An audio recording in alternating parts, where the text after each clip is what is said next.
Thank you so much. Assalamu alaikum, ladies and gentlemen. Thank you to Mr. Zahur for the kind introduction. And I'm very glad to be joined this evening by Ms. Naz Baluch, the Parliamentary Secretary at the Ministry of Climate Change, and my colleague Elizabeth Horst, the Principal Deputy Assistant Secretary at the State Department's Bureau of South and Central Asian Affairs. As we gather this evening, I want to first express my deep condolences to the people of Pakistan for the shocking devastation caused by the flooding. We are deeply saddened for the victims and the loss of loved ones and livelihoods and homes throughout Pakistan. Over the past few weeks, we've seen the government, institutions, and the people of the United States respond to support the people of Pakistan. U.S. companies have collectively donated millions of dollars in humanitarian assistance while also providing food and other urgently needed supplies to those in need. Everyday American citizens have been donating to charities and leading fundraisers to assist families, friends, and perfect strangers.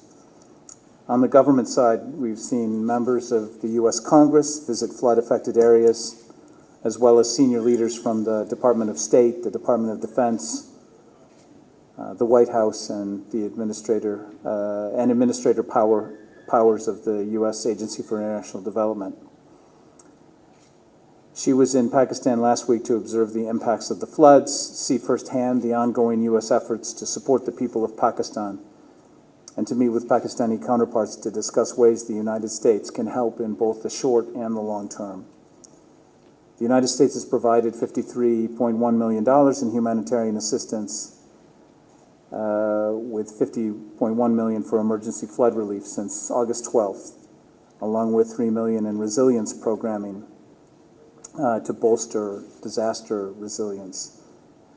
As part of that assistance, last week we saw the United States Central Command, in support of USAID, begin airlifting humanitarian supplies to the people of Pakistan.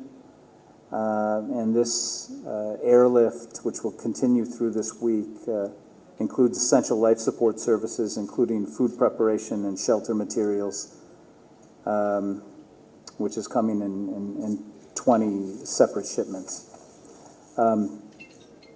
Just as the COVID-19 pandemic has had a disproportionate impact on women's participation in the workforce, as we just heard, the catastrophic flooding is also a reminder that women and girls are among the most vulnerable during a humanitarian crisis like this.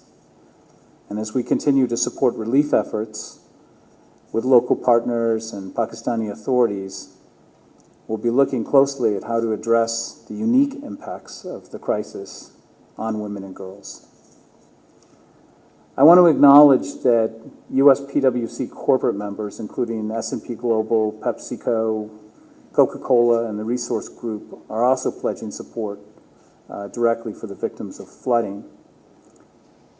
Before I turn the floor over to Elizabeth Horst to speak about the Council's broader goals with the Future of Women and Work initiative, let me underscore the importance the United States places on empowering women in the economy and supporting gender equality in Pakistan. We do this through the Council as well as a range of other initiatives. We see the advancement of gender equality and women's empowerment as a cross-cutting theme in all of our engagement and assistance activities in Pakistan, from health to education to energy, agriculture, and entrepreneurship. U.S. assistance through programs like the Small and Medium Enterprise Activity has helped train and finance more than 50,000 women entrepreneurs and created more than 32,000 full-time jobs for women in Pakistan.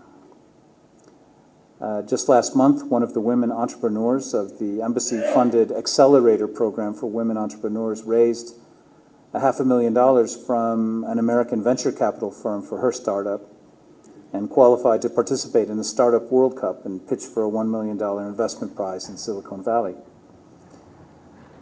Going forward, we're developing a new program that will entirely focus on promoting women's economic empowerment Through this program, we hope to enable women-led businesses to play an important role in spurring economic growth and creating a more stable, prosperous society in Pakistan. In addition, we'll be launching a loan guarantee facility in collaboration with the U.S. International Development Finance Corporation. This program will mobilize local currency lending to qualified micro, small, and medium-sized enterprises, which are majority owned, operated, or staffed by women across various sectors in Pakistan. Finally, I would underscore that enabling women's economic empowerment in Pakistan can help facilitate and expand already robust trade and investment flows between our two countries. This further strengthens our partnership in a year in which we celebrate 75 years of diplomatic relations. The United States remains Pakistan's top destination for exports and one of Pakistan's largest sources of foreign direct investment. U.S. investment has been up 50% last year and is now the highest it's been in over a decade. I'll conclude by thanking S&P Global, Texas A&M University, and the U.S. Chamber of Commerce's U.S.-Pakistan Business Council. This initiative would not have been possible without their support. I look forward to the conversation and increased investments this initiative will foster, and to further collaboration in support of the Council's efforts to accelerate women's workforce participation, entrepreneurship, and access to educational opportunities across Pakistan. Thank you, and I'd like to turn it over now to my colleague.